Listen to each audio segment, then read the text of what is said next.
గృహవాస్తురీత్యా ఈశాన్యం, తూర్పు, ఉత్తరాల్లో టాయిలెట్స్ ఉంటే ఏం జరుగుతుంది అనే ప్రశ్న.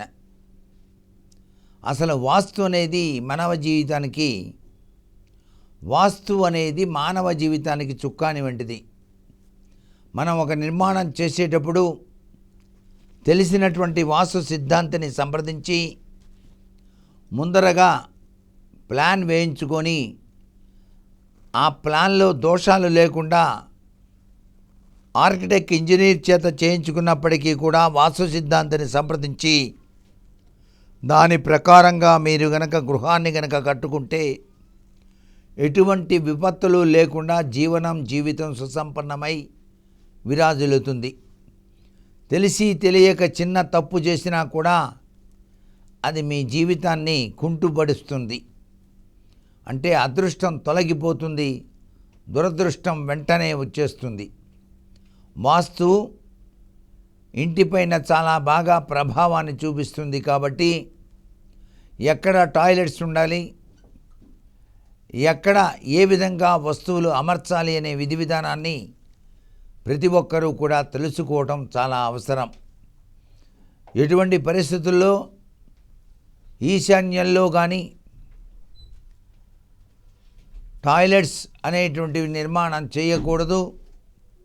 అలాగే ఉత్తర వాయువ్యంలో గోడకి ఆనించకుండా, పడమర గోడ, ఉత్తర గోడ ఆనించకుండా ఆ టాయిలెట్ యొక్క ప్రభావం ఇంటి ద్వారం పైన పడకుండా నిర్మాణం చేసుకోవచ్చు.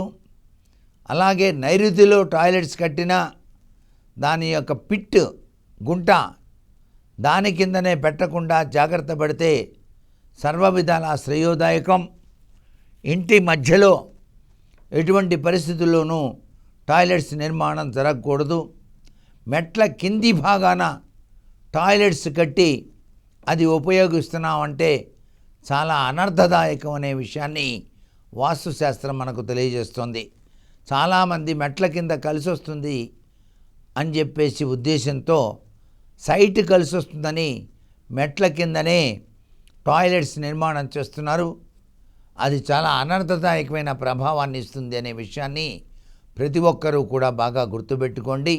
అసలు మెట్ల కింద ఎటువంటి పరిస్థితుల్లోనూ కూడాను చిన్న చీపిరి పుల్ల కూడా ఉంచకూడదు, చెప్పుల స్టాండ్ కూడా ఉంచకూడదు.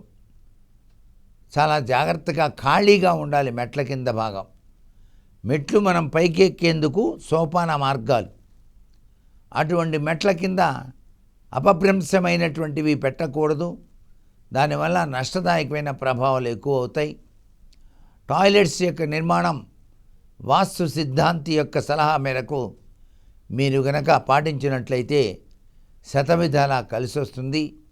అంతేకాకుండా ఇంటి పై భాగాన నైరుతి మూల వినాయక విగ్రహాన్ని ఉంచి ఈశాన్యం చూస్తున్నట్టుగా గనక అమర్చుకున్నట్లయితే సమస్త వాస్తు దోషాల నుంచి మీరు బయటపడటానికి ఆస్కారం ఆ స్థితిపతి, నిధిపతి, ప్రియపతి, గణపతి ప్రసాదిస్తాడు అని చెప్పేసి శాస్త్రసమ్మతమైన విశేషాంశం. ఇంటి ప్రహరీ గోడలు కట్టేటప్పుడు కూడాను దక్షిణం గోడ అన్నిటికన్నా కొద్దిగా ఎత్తుగా ఉండాలి. తర్వాత పడమర గోడ దక్షిణం గోడ కన్నా తక్కువలో ఉండాలి కొద్దిగా. అలాగే పడమర గోడ కన్నా తూర్పు గోడ తక్కువ ఎత్తులో ఉండాలి. అన్నిటికన్నా తక్కువ ఎత్తులో ఉత్తరం గోడ ఉండాలి. కాంపౌండ్ వాల్స్ నిర్మాణం చేసేటప్పుడు కూడా ఈ యొక్క టాయిలెట్స్ అనేటువంటివి కాంపౌండ్ వాల్ను ఆనుకొని మాత్రం నిర్మాణం చేయకూడదు. అనేక అనర్థాలకి మూలమవుతుంది. మానవ జీవితంలో గ్రహచార గతులు బాగున్నంతసేపు వ్యక్తి ఉన్నతమైనటువంటి స్థితిగతుల్ని పొందుతాడు. ఏమాత్రం తేడా వచ్చినా పామై కాటేస్తుంది వాస్తుశాస్త్రం అనే ఉద్దేశాన్ని ప్రతి ఒక్కరూ బాగా గుర్తుపెట్టుకోండి. మీరు ఆచరించే విధి విధానాలే మీ జీవితానికి రాచబాట కావాలి. వాస్తుని నమ్మండి. వాస్తు సిద్ధాంతాల యొక్క ప్రభావాన్ని మీరు తెలుసుకొని వారి సలహా మేరకు విజయసిద్ధిని పొందండి. సర్వే జనా సుఖినో భవంతు.